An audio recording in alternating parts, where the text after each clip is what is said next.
Welcome to the ANU Archives Annual Lecture 2021. Firstly, I would like to acknowledge and celebrate the First Nations peoples on whose lands we are all meeting online today. And I would like to pay respects to elders past, present and emerging. I'm speaking to you from Ngunnawal-Ngambri lands, but I would also like to pay respects to all the First Nations custodians of the lands from which you are joining us. My name is Catherine Dan. I'm the University Archivist here at ANU, and it is a great pleasure to welcome you, albeit online, to our webinar today, and to welcome you on behalf of ANU, the Archives and the Friends of the Noel Butlin Archives Centre. It's also my honour to introduce our speaker for this evening, Dr. Anthea Hyslop, a great friend to archives. A couple of housekeeping things before we go on. If you lose connection, rejoin with the link that was sent to you with the registration. We will have questions and answers after Anthea has spoken. If you have a question during the lecture, pop it into the chat. You can find the button for the chat on the Zoom toolbar. We will also be able to have you raise your hand if you use the raise hand button after the lecture, and we can unmute you to ask a question. Just a reminder that we're recording this session. It will be available afterwards.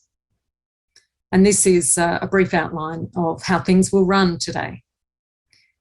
So the lecture is brought to you by the ANU Archives and the Friends of the Noel Butlin Archives Centre. The Friends are very supportive of the work of the archives through activities like this and for fundraising for conservation work that we would not otherwise be able to undertake on fragile and significant items. We've done a lot of work on pre-Federation trade union minute books, which are listed on the Memory of the World Register. This year, thanks to the Friends' contributions, we commissioned work on minutes from the Victorian Tailoresses Union and the Journeyman Felt Hatters from the 1880s and 1890s. You can find information about the Friends, about joining the Friends and their activities on the Archives web pages. When the Friends Committee was first talking about the lecture for 2021, we were in phase 1 of the COVID-19 pandemic. The Archives was considering how to collect records of the ANU experience in our COVID-19 archive, and committee members were reflecting on the history of pandemics and public health responses. So, of course, it was only logical that we invite Anthea Hyslop to be our speaker, and I'm very glad that she accepted. As she said in her abstract, historians of the future will not lack for sources on the COVID-19 pandemic, but how does this compare with the 1918-1919 pandemic? Anthea will draw on the records, contemporary and later reflections to trace that history. Dr. Anthea Hyslop is a freelance historian, well known to ANU as a lecturer in history from 1989 to 2009.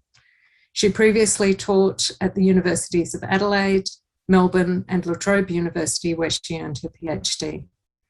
She specialises in the social history of medicine and has written much on this evening's topic. I'm delighted now to hand over to Dr. Anthea Hyslop for tonight's lecture.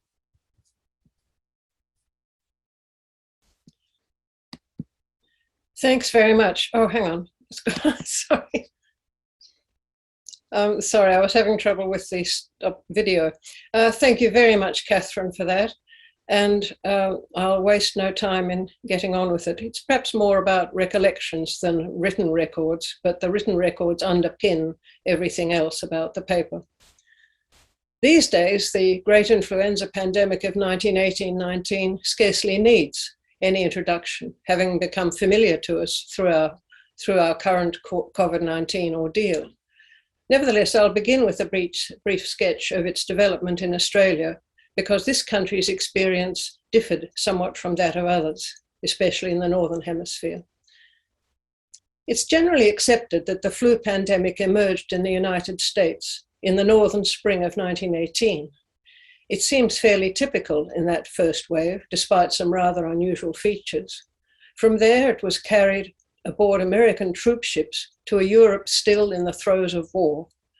And it also spread to other parts of the world, as flu epidemics invariably do.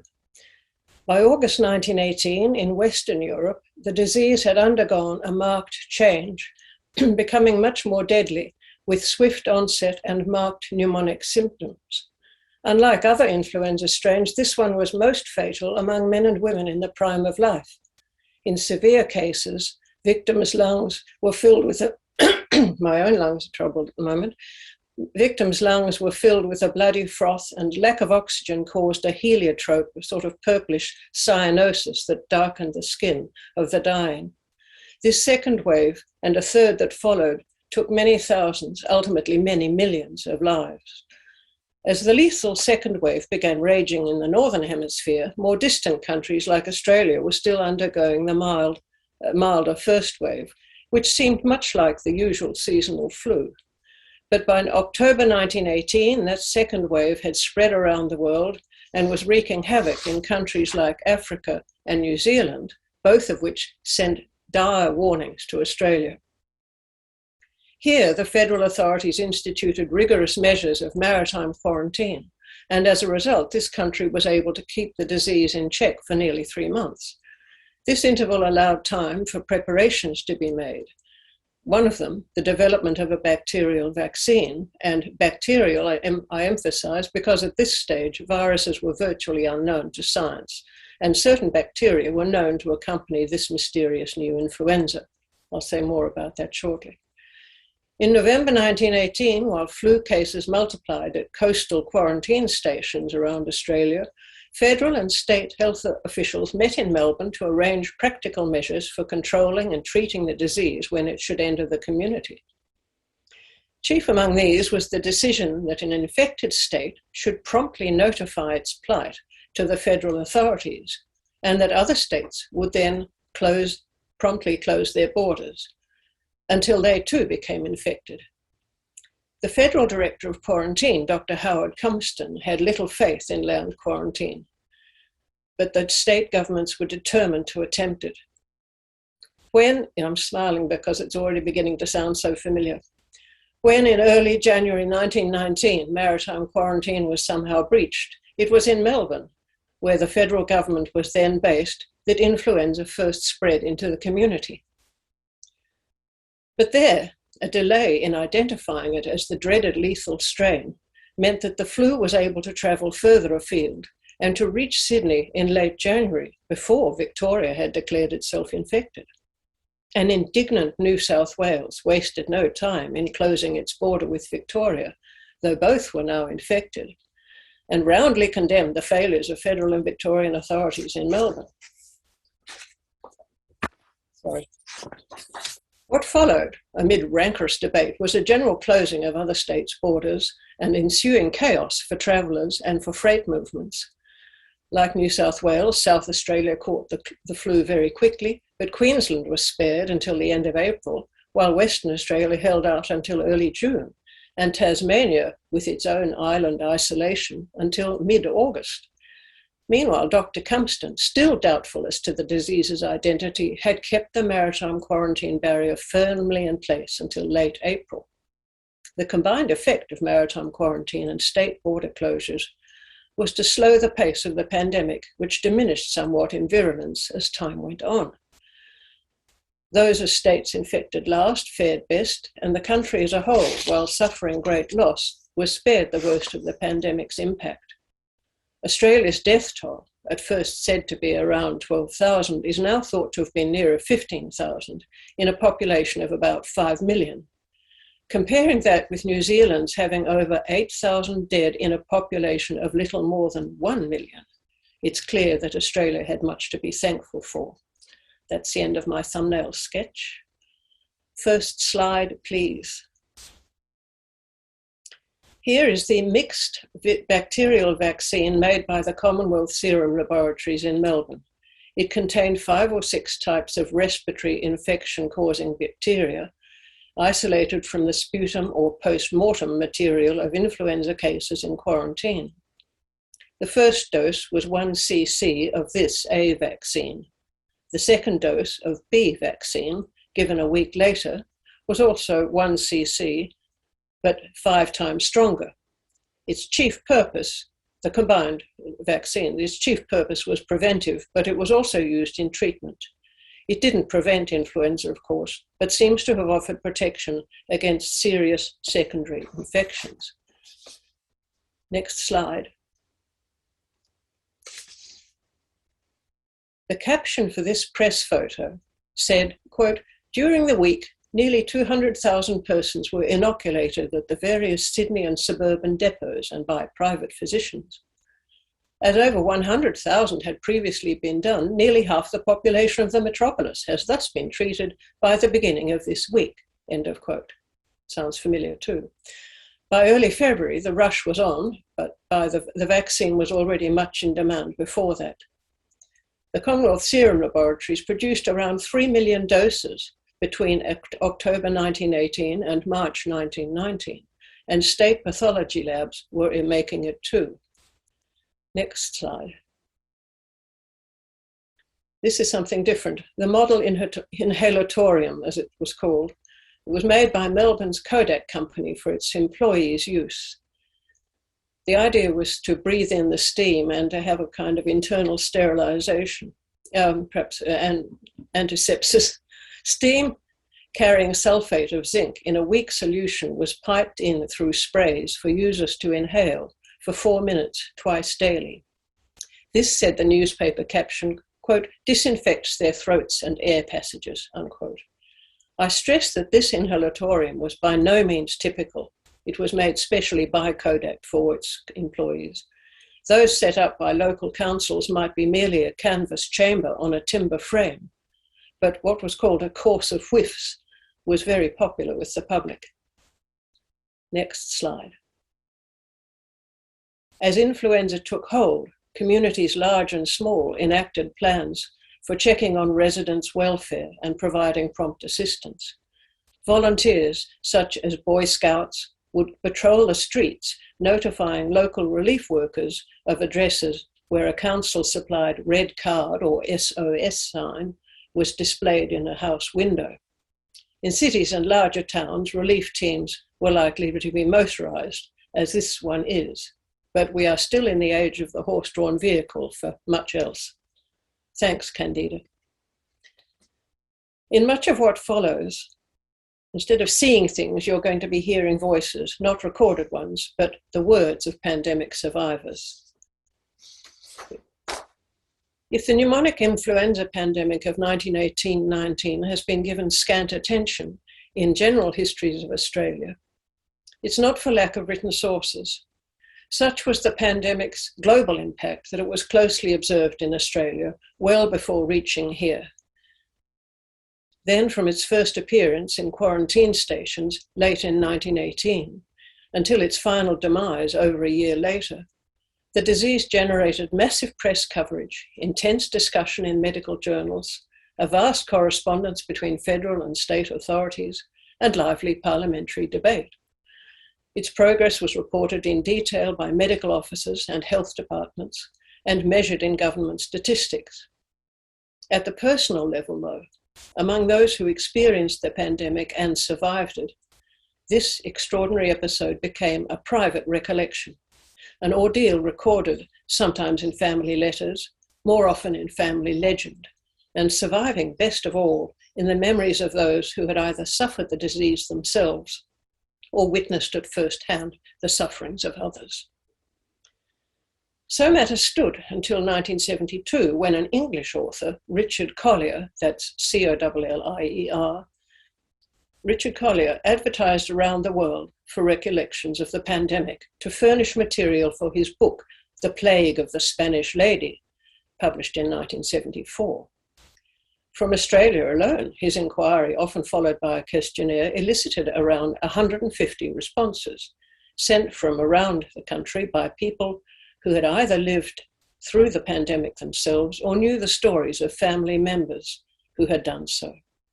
With a global canvas to cover and some 1,700 letters from all over the world, Collier made only moderate use of the Australian material, but the letters themselves are a goldmine for historians. I may add here that Collier's study covered only the latter months of 1918, whereas nearly all his Australian anecdotes came from 1919. But by weaving these in with similar stories from other countries, he achieved at least dramatic unity, if not temporal accuracy, in what remains an absorbing book. By the mid-1970s, a handful of historians around the world were also studying the flu pandemic, notable among them Alfred Crosby in the United States, and here in Australia, Humphrey McQueen. But it was not until the mid-1980s that Sydney historians would come across it when interviewing numbers of elderly people about their lives. Firstly, for a study of people's reading, next for a project to mark the nation's bicentenary year, 1988. This was the New South Wales Bicentennial Oral History Project. Together, these two undertakings contributed further personal accounts, generally briefer than those sent to Collier, but revealing similar recollections of the great pandemic. The potential hazards of oral history are well known, as are also the shortcomings of long-term memory and long-remembered hearsay.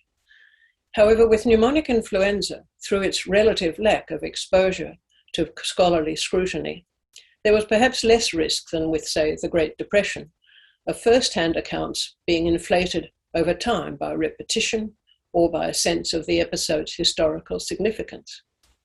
Moreover, the pandemic's Australian manifestation affords some reassurance to oral historians by means of an intriguing paradox.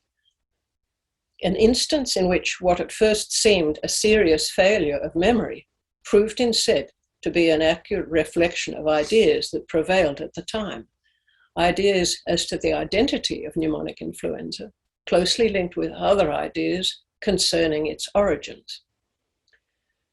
In 1986, working with Professor Martin Lyons on their study of people's reading in Sydney, historian Dr. Lucy Taksa, that's T-A-K-S-A, at first thought that a female interviewee in Sydney was confusing two epidemics when she cited bubonic plague as one of several disruptive events following World War I. Sydney had in fact had an outbreak of bubonic plague in 1900, after which the disease had lingered in both New South Wales and Queensland for a decade, and now it seemed as if the woman's memory had merged the two epidemics into one. But then when a second interviewee recalled, quote, the bubonic plague, people dying in hundreds around us that was come back from the First World War, unquote, Taksa resolved to investigate further. She found that interviewers for the Bicentennial Project were encountering the same apparent error, and some had unconsciously corrected it.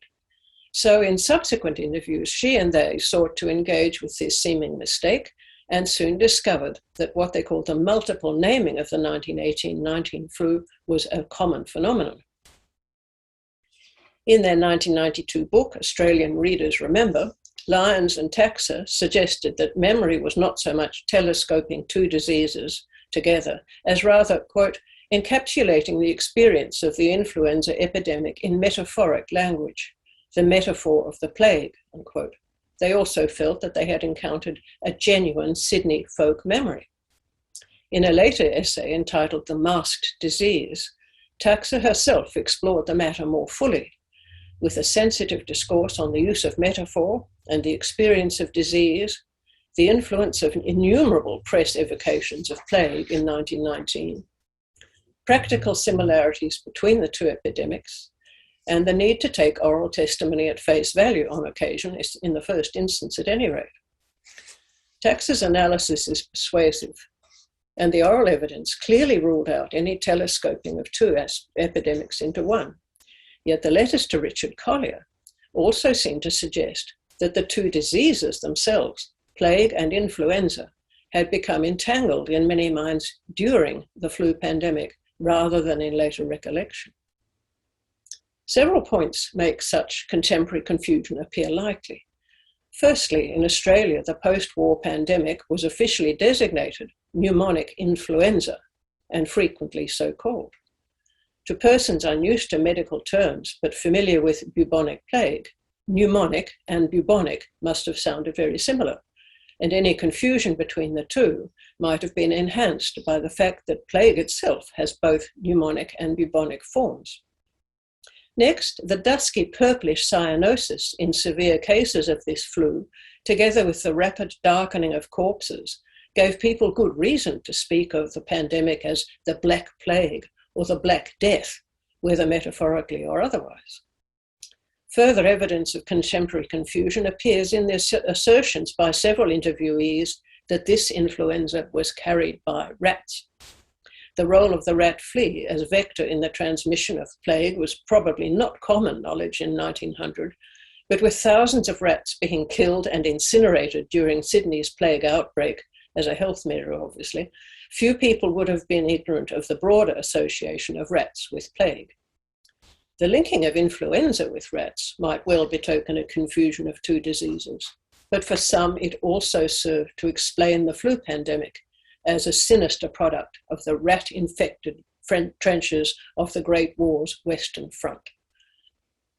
One question that Collier asked his respondents was, what name had they given the flu? And in the Australian letters, instances of the multiple naming noted by taxa are plentiful. One rural New South Welshman had recorded in his diary in September-October 1918 the prevalence of influenzal colds. The doctors call it Spanish flu, Spanish influenza, and very few people are escaping it, end of quote. That was the pandemic's milder first wave, which reached Australia in the southern spring of 1918. By contrast, in early February 1919, the same diarist wrote, quote, "The pneumonic plague is in Sydney. It came from Melbourne," unquote. 2 days later, he reported that the local agricultural show had been, quote, "abandoned because of the bad season and the influenza plague," unquote. Another country dweller, aged 6 in 1919, told Collier in 1972 that her parents had always spoken of, quote, "the bubonic influenza epidemic, not Spanish," unquote. But such references to plague were not confined to Sydney nor to New South Wales. A Brisbane woman, aged 20 in 1919, told Collier, quote, "You call it the Spanish flu. We knew it as the bubonic plague or the pneumonic flu," unquote. Another Queenslander who at 17 had contracted influenza in June of 1919 wrote of, quote, "bubonic or black plague," adding, "This complaint, when it caused death, changed the bodies to a dark colour," unquote. A woman from Perth in Western Australia reported that her sister had been stricken with, quote, "the bubonic plague," or Spanish influenza, as it was so called, unquote. A returned soldier's reference to pneumatic flu betrays not so much poor spelling as rather an unfamiliarity with medical terms. Likewise, the recollection of, quote, "Spanish flu or pneumonic flu," with a capital N, which turned to pneumonia, unquote, by a woman aged 18 in 19 who told Collier, quote, "It was said the soldiers brought the germ over here from Middle East to Australia," unquote. To associate the flu pandemic with the Great War was natural enough, since the lethal second wave had emerged in Europe several months before the war's end. To link its arrival on these shores with Australian soldiers returning home was likewise understandable, since tens of thousands of troops were being repatriated after the armistice and serving a term of maritime quarantine before their release. 2 of the first troop ships to return had actually been recalled by the armistice before they reached Europe, and they encountered flu on the way home in countries where the pandemic was raging. One, the SS Boonah, B-O-O-N-A-H, the Boonah returning from Durban, South Africa, to Perth. The other, the Medic, M-E-D-I-C, the Medic turning back mid-Pacific to Wellington, New Zealand, before reaching Sydney. Both of them had very many sick men on board. By then, civilian vessels were also doing time in quarantine, one such being the Union Line's passenger ship Niagara, which is thought to have delivered the fatal flu to New Zealand before it sailed on to Sydney. Yet the prevailing impression was one of crowded troop ships, and as a woman from Melbourne told Collier, quote, "Lots of people blamed the soldiers," unquote, for the pandemic. This was actually quite unfair. Several small breakouts of soldiers from maritime quarantine had been quickly controlled with no spread of disease. There was a much larger breakout of uninfected troops from the ship Argyllshire, I'm not going to spell that for you, at Sydney's North Head, but the men were marched in good order to a Manly ferry and then through the city streets of Sydney, all wearing masks, to continue their quarantine at the Sydney cricket ground in greater comfort. The reason they had done this was that they were camped in wretched conditions with an awful lot of snakes on North Head. That was in early February 1919, by which time the flu was already abroad in the city. Indeed, insofar as soldiers spread flu at all, it was through their being exposed to it in an already infected community on their way home. A case in point is the returning soldier who in January had to transfer through Melbourne, where flu was already spreading. He contracted the disease from a sick civilian aboard the train that took him home to Sydney, and thereafter was admitted to Randwick Military Hospital, where cases rapidly multiplied, prompting New South Wales to declare itself an infected state. Not everyone blamed the soldiers. A Perth man who had survived the disease told Collier, quote, "It was said that soldiers coming home from the war had brought the germs back, but this was probably only conjecture," unquote. By contrast, a woman who had nursed influenza victims in Sydney asserted that although the soldiers brought the flu back, quote, "they did not get it, being too heavily inoculated against anything," unquote. Soldiers certainly were inoculated against a number of things. But such linking of the pandemic with returned soldiers also served to explain more than just the means of its reaching Australia. Emerging as it had in war-ravaged Europe, this strangely lethal influenza was regarded by some as having its very origin in the trenches of the Western Front, probably carried by rats. A Sydney man who'd been a young mortuary attendant during the pandemic explained to Collier how the soldiers had come by it, harking back to the Big Plague of London and to mass burial of plague corpses in 17th century France, with this conclusion, quote, "I think the big heavy shells blasted the remains of the corpses up and started plague off again," unquote. A bicentennial interviewee had a simpler explanation, quote, "They called it the flu, but it was the plague. You see, they didn't have the hygienic over in the trenches they have today. It was the rats, you see," unquote. Inevitably, the severity of the influenza, its mysterious character, and its wartime origins together gave rise to a conspiracy theory proffered to Collier by a Queenslander who had been a lad of 18 at the time. Quote, "You would probably be aware of the fact that it was not influenza, Spanish or otherwise. In reality, it was a deadly plague that spread from the battlefields of Europe, but because the various governments throughout the world did not want to create any more panic than necessary, they decided to give it a name with a less sinister meaning," unquote. By today's standards, that's pretty tame as a conspiracy theory. Still, a Sydney man who had been a schoolboy in 1919 later derided this theory and also the tales of bodies turning black in death. Quote, "That information and a wink were enough. What we were up against was not influenza, it was nothing more or less than the Black Death, the appalling epidemic which we read about in our school history books as having swept across Europe in the middle of the 14th century and destroyed at least a third of its population," unquote.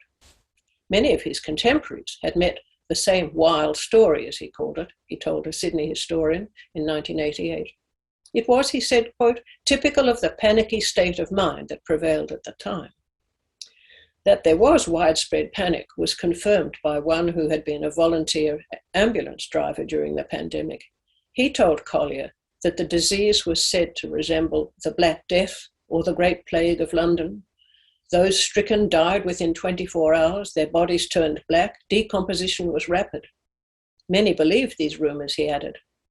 Yet even without any element of conspiracy, there was substance enough in such rumours to ensure that they would flourish. Pneumonic influenza's onset was indeed swift. In some cases, its first observable symptom was outright collapse.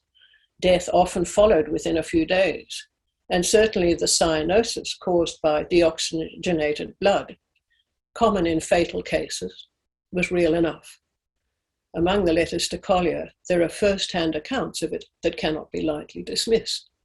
And although ordinarily influenza was a familiar ailment, this flu was like no other. It hardly seemed like influenza at all. It's hardly surprising then that although the authorities had named the disease pneumonic influenza, that definition was by no means universally accepted. From letters to Collier, we also learn about emergency influenza hospitals and how patients fared there. In Western Australia, a young resident medical officer from Perth Hospital told how he and a colleague were sent out of town to the Black Boy military camp, where they treated, quote, countless pneumonic cases with the aid of scores of retired nurses recruited from domestic life, unquote. The army huts had no plumbing or electricity, and the doctor recalled finding his way from hut to hut through the mud with a hurricane lantern, armed with a hypodermic syringe and camphor in oil solutions. Quote, we were surrounded by dead and dying, he wrote, and could do little about it, unquote. In Melbourne, a military rest home at Worths Park became Worths Park was near where South Bank now is, became a 90-bed emergency hospital with a young final year medical student in charge. He told of primitive ward conditions and of how the nurses, despite wearing thick gauze masks, invariably caught the flu and were taken to Melbourne Hospital, whence all but one subsequently returned, and at least they were now armed with temporary immunity. Among the patients, this doctor said, this student doctor, said, quote, most deaths occurred within 24 hours after admission, often because ambulance services, grossly overworked, had been delayed. The hospital's mortality was, quote, much the same as elsewhere, unquote, but the doctor himself, who himself caught the flu, wondered if, quote, transporting them at the height of the disease during the night, usually, might have played a part in the fatal outcome, unquote. Next slide, please. Suburban emergency hospitals in drill halls and in state schools provided less Spartan accommodation than what's just been described. This drill hall in Brighton, Melbourne, is interesting for a number of reasons, but it also seems to have had two tree trunks helping to support its roof. I don't know if you can see them, they're sort of dark and towards the back. But it appears well appointed and comfortable, adorned with flowers and the regulation potted palms. Next slide. A female nurse writing to Collier described the Armadale State School, here is in front of you, in Melbourne's Prahran as quite suitable for an emergency hospital, being large and able to house 70 or 80 patients. No visitors were allowed. The nurses wore masks, were careful with hand washing, and slept in tents in the grounds. This nurse caught the disease but quickly recovered. She recalled distressing cases. One, a pregnant woman, gave birth in the hospital but died of influenza. Others would appear to be recovering but then would die suddenly overnight. She said she could never forget the heavy tread of orderlies carrying out the dead and the heartbroken relatives, also the children who had lost parents. Far away, in Little Westonia, a Western Australian mining township, some 300 kilometres east of Perth, another state school was doing duty as a hospital. With no ambulance, patients were conveyed there in a furniture van. Here too, a pregnant woman gave birth to her baby, but this time both mother and infant survived. The town's young doctor, quote, worked night and day, doing a wonderful job, unquote, but the pandemic's impact was devastating. The fact that there were so many miners wouldn't have helped in terms of their lung health. Funerals were many and accompanied by the town's brass band, playing the melancholy Dead March from Handel's oratorio Saul, which is indeed depressing music, until its ranks were too depleted by illness, which came as a relief to some, more from the depression than from the playing. Next slide, please. Melbourne's handsome exhibition building became one of the largest emergency hospitals in the country. It had been expected to provide for convalescents sent from other hospitals, but its huge halls were soon filled with very seriously ill patients. This photograph shows the men's ward in the main hall. A woman from Northcote told Collier how her father, a plainclothes policeman who had been returned unfit after service in France, had caught the flu when he was called to investigate a sick household in Carlton, a household from which no one had heard for a few days and were worried about. He was taken to the exhibition building, where she, the daughter, and her mother, quote, were sent for after only a few days, and robed and masked, were allowed to see my father, who died a few hours later, unquote. She said, "It was the worst experience I've ever had. I'll never forget it." She and her mother also had the flu, but recovered. Another young woman, herself a patient in the exhibition building, had been a waitress in the Victoria Coffee Palace in Collins Street. This was at the time a residential guest house. It was very central and much patronised by returning servicemen en route to country destinations. Lying ill in the women's ward, she saw many stretchers carried in, some having mother and children together, she said, and many with empty beds when we woke in the morning. They were soon filled again and the staff worked on, unquote. No visitors were allowed except in emergency, wearing masks and gowns, quote, enough to frighten any patient, but quite effective in trying to subdue the disease, unquote. Her temperature was 103 degrees Fahrenheit for several days. And she had, quote, the doubtful comfort of linseed poultices over her chest. The pain was pretty severe. Partitions set up in the vast ward gave some privacy, but little more. She told Collier, "I thought I would surely die there." Fortunately, she was released after about 3 weeks. Next slide. Next slide, please. Thank you. These are some of the children who might have been admitted with their mothers to that exhibition building. Note the adult dressing gowns worn by the older ones. There can't have been much provision for small patients. Clearly, the younger children had been wheeled out on the trolley, which you can see the wheels, and perhaps an orderly would have pushed it around the nearby garden while the nurses carried the babies. Nobody is smiling much, if at all, but at least they were getting some fresh air. Thanks, Candida.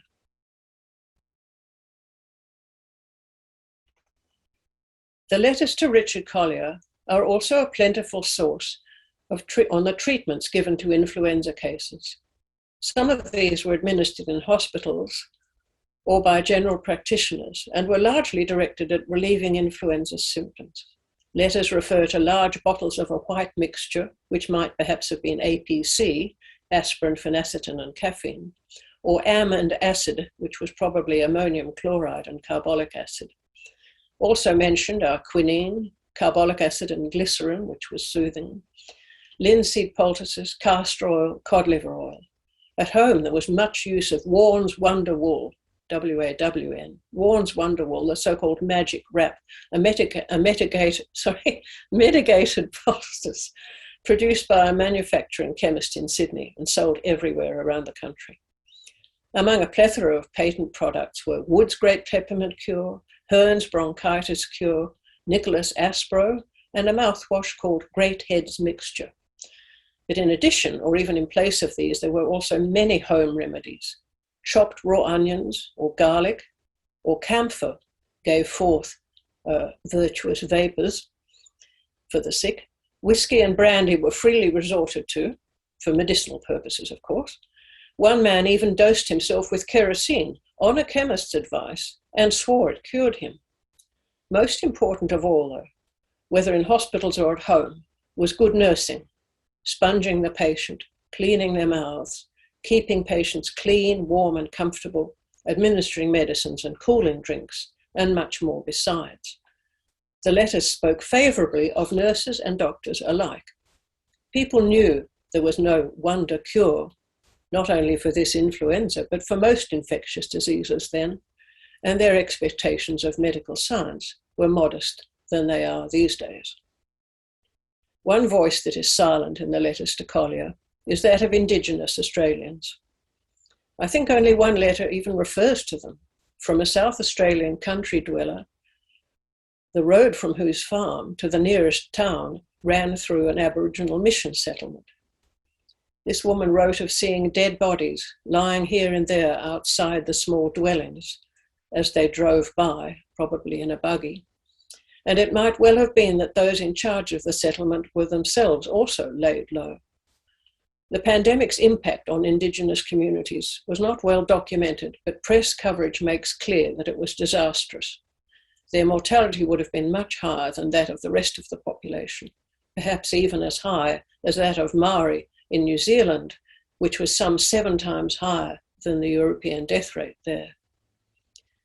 This is a melancholy note to end on, but as we all now know, at first hand, pandemics of an unknown disease are pretty grim. To relieve the gloom a little, I shall finish with a message from 1919, one that echoes around this country today. Last slide, please. This is my favorite photograph from the pandemic. What I'm about to say is the text of a tear-out notice from a 1919 information pamphlet entitled Spanish Influenza, All About It. The notice said, "Be inoculated. It causes no convenience. It can do no harm. Evidence accumulates that it is of considerable value as a preventive against pneumonic influenza or against severer complications of the disease. Don't put it off. Be inoculated." Thank you. Thank you, everyone.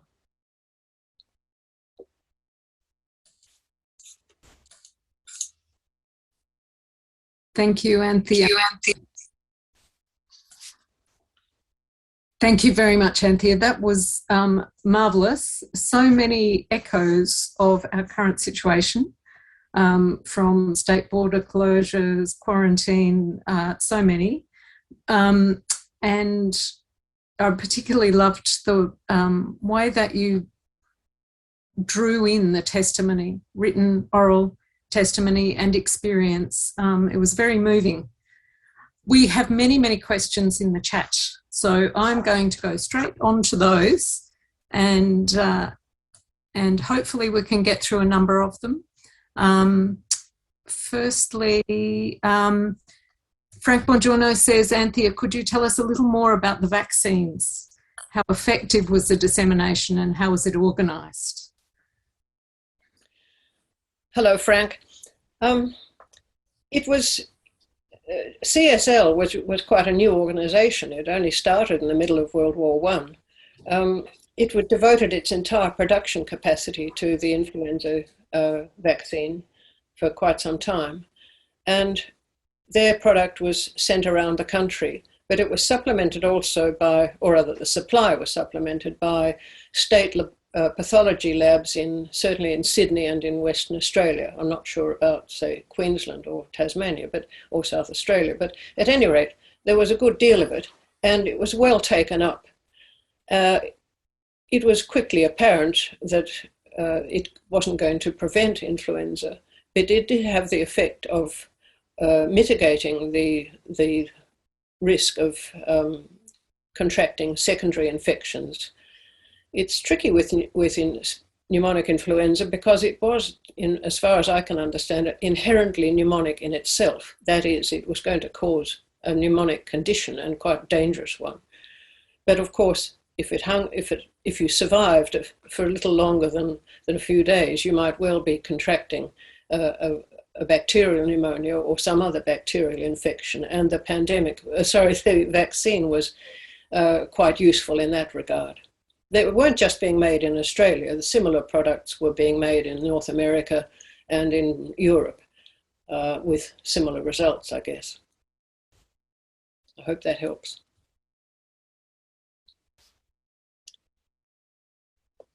Sorry, I need to unmute myself if I'm going to say the questions. There are a couple of questions about the use of schools as hospitals. Firstly, how were day schools and boarding schools managed during this time? You know, what happened? Were kids sent home from school?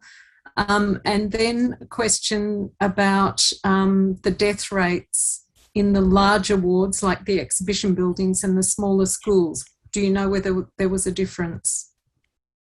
Well, first of all, the schools were available because they had been, as teaching institutions, they were closed for some time, really from the outset of the pandemic. As soon as it, you know, states were declaring themselves infected, then schools would be closed.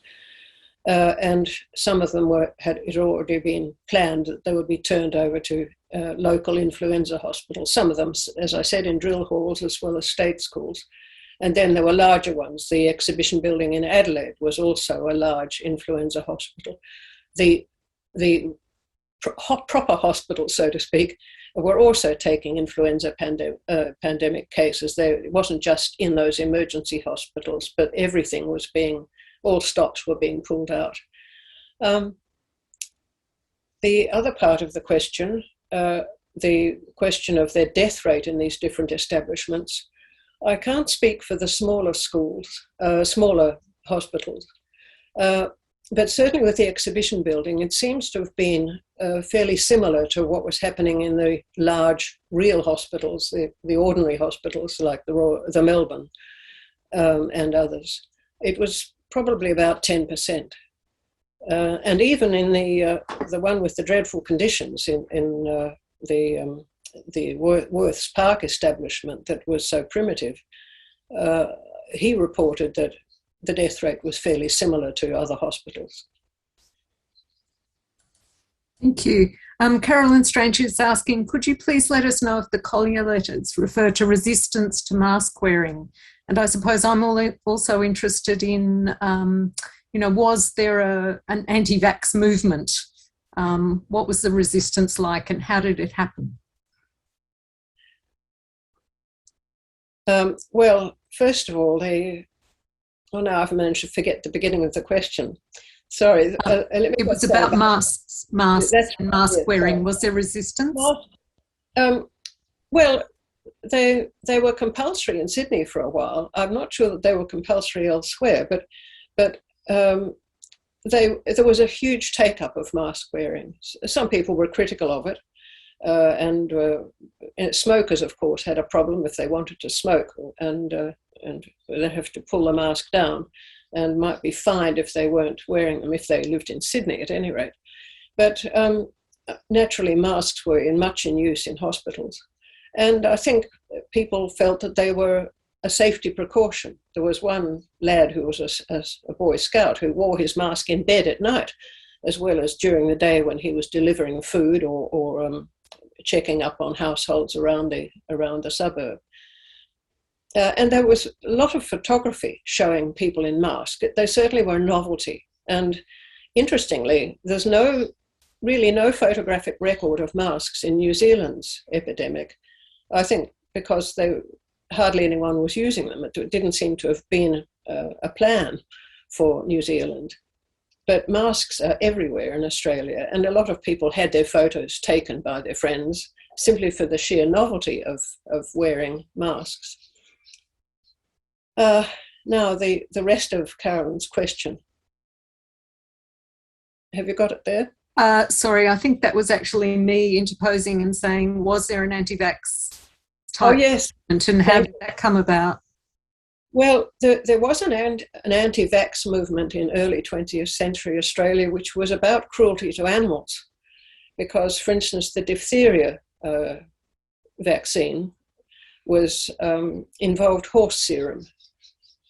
And this was deemed to be cruelty to horses, and therefore animal cruelty was an issue for some. As to people objecting to the vaccine, it was never mandated. What had been mandated in the 19th century was smallpox vaccination. So people had to put up with that, and it may have been that simply because the influenza vaccine wasn't compulsory, that there was not the same sort of hostility that we have at the moment, or it wasn't showing up. I don't recall much criticism, if any, of the vaccine, except where someone had perhaps got the injection and had died a few days later. But that, of course, probably meant that they were carrying the germ already before they got the vaccine. Whether people interpreted that as having been killed by the vaccine, there doesn't seem to be much of that at all. I'm just going to collapse a couple of questions here because there is a lot of interest in when and how did it end and how do people know that it had ended. I think this is reflecting a lot of people's feelings at the moment. Well, it's remarkable when one thinks that we are now in the second year of a pandemic which doesn't, well, approaching the end of a second year, which doesn't look like disappearing anytime soon. The Spanish flu, the pneumonic influenza, I should call it, more or less seemed to peter out in Australia towards the end of 1919. And it actually took a bit longer in Australia because it had been prevented from progressing. So that although a state that got it later, like Tasmania, would get a milder dose of it, nevertheless, Tasmania would still be having the pandemic in the months, the southern spring of 1919, when the rest, well, Europe, of course, was well over it by that time. But it really only took about a year, all told, from go to woe in Australia. If you think of starting in late October with quarantine cases coming into maritime quarantine, a little over a year. We're copping it tough by comparison.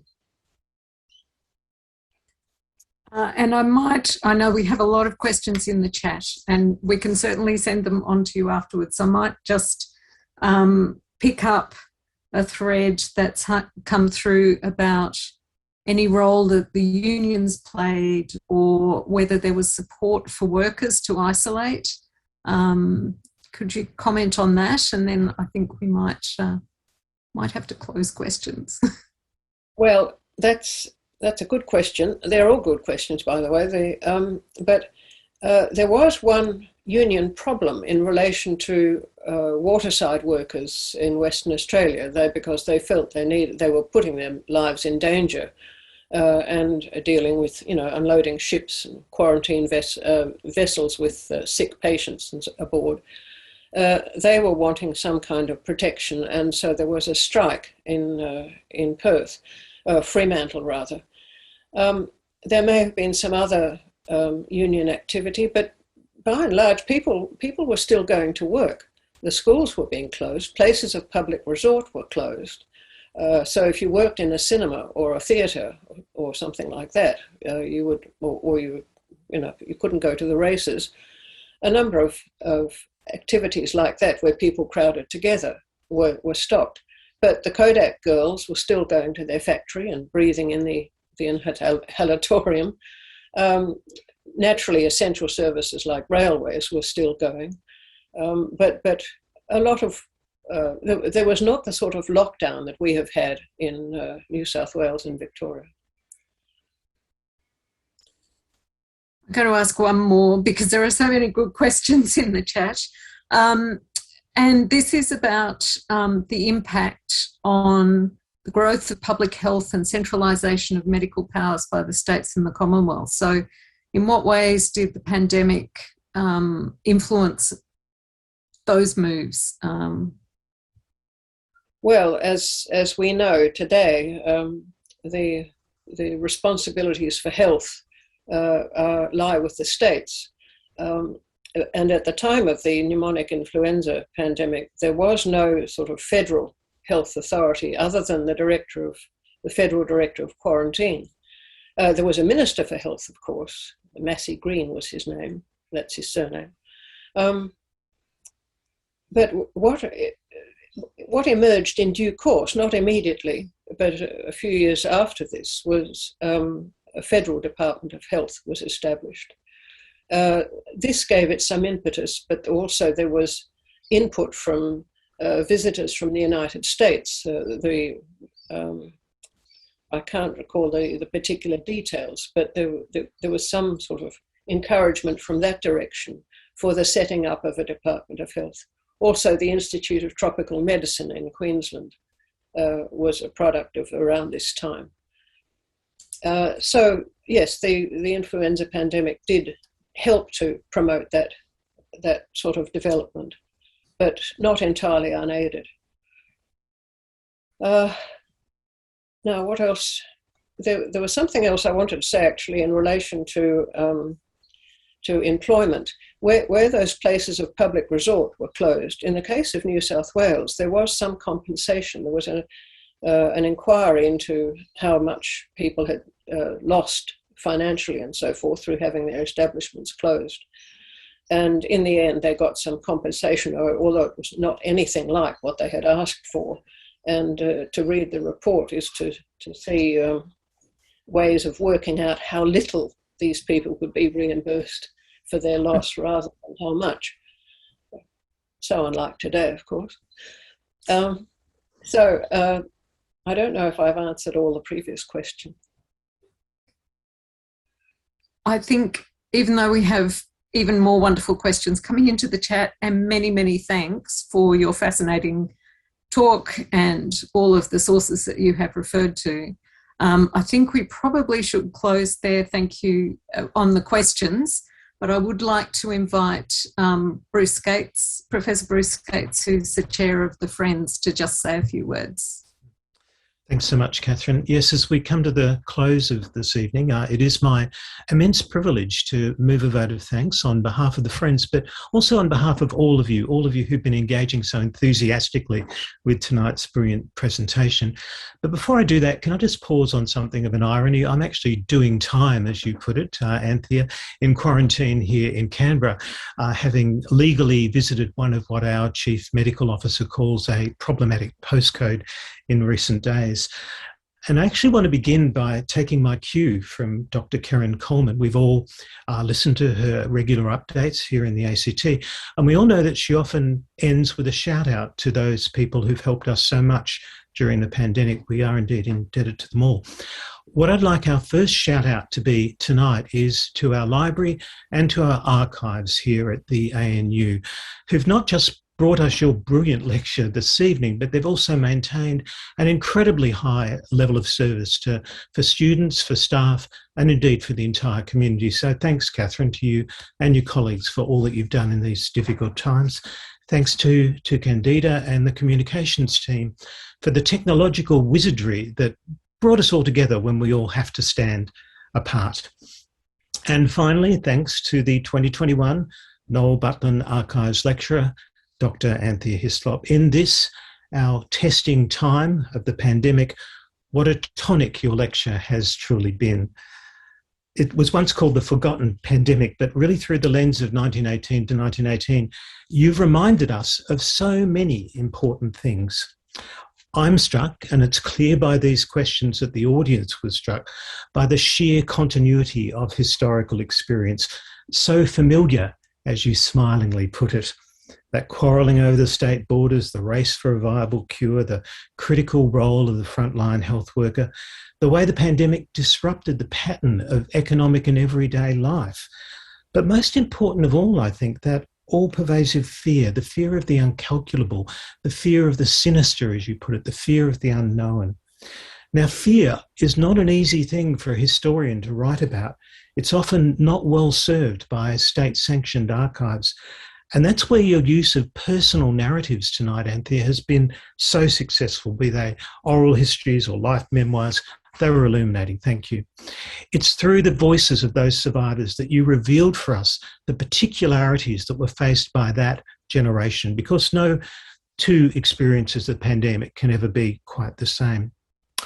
We thank you for situating your discussion in so global a context.